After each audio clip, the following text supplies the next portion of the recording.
For years, a satellite called the Mars Reconnaissance Orbiter has been photographing dark streaks on the slopes of a crater.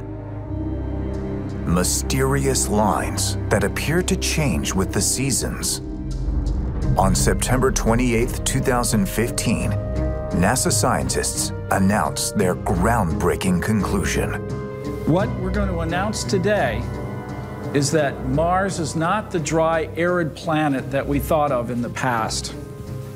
Today we're going to announce that under certain circumstances, liquid water has been found on Mars.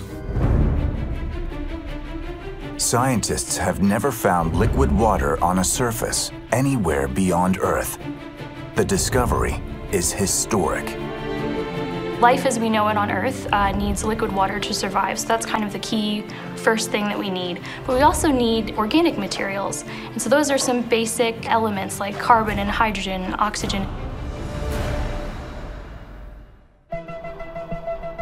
In 2012, a rover called Curiosity landed in an ancient Martian lakebed known as Gale Crater.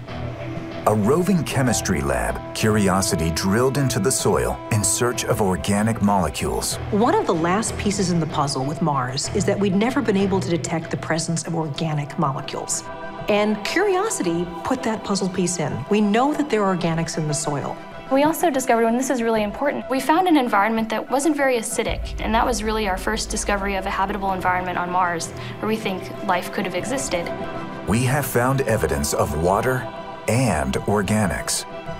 But were they both plentiful on Mars for billions of years? Perhaps even long enough for life to take root. Mount Sharp, the 3-mile high peak at the heart of Gale Crater, may hold the answer. It is a time machine. The higher up the slope you go, the further back you travel in Mars's geological history. We really were looking to Mount Sharp to tell us the record of environmental change through Mars's history. We think that there's a possibility that as you go up through the layers of Mount Sharp, we may be exploring different habitable environments. And so what we're interested in finding out is how does the habitability as a whole change through time? Today, Curiosity is entering a new phase of exploration by climbing Mount Sharp.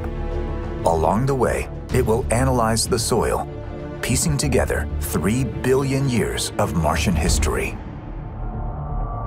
But for rover driver Matthew Heverly, the path ahead is fraught with danger. We're always pushing the limits of this vehicle. I mean, the rover's amazing. It can handle so much. But as we go to Mount Sharp, we've got some pretty gnarly terrain to head over. There we go. To find out just what kind of terrain Curiosity can handle, Matthew and Katie take a rover out for a spin.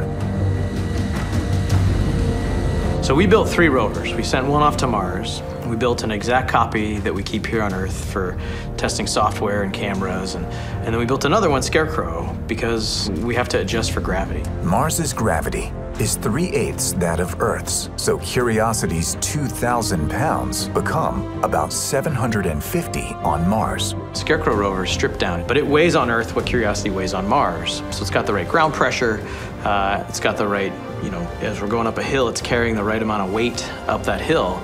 So we can test in the Mars yard, how steep a slope can we climb up? Satellite photos reveal that the most direct path up Mount Sharp would take Curiosity through sand dunes. So Matthew and Katie decide to see just how much sand the rover can take. Sand is scary for us because we think we understand what's going on, but we get constantly surprised. What angle do you have there? We're at like 16.5. We would not do this much slip in operations unless we were very sure we could get out. Yeah. And then it just gets harder to extract yourself. What we're learning is that the sand dunes are really just too great of a challenge for the rover to handle. The rover actually does a better job with the steep rocky slopes.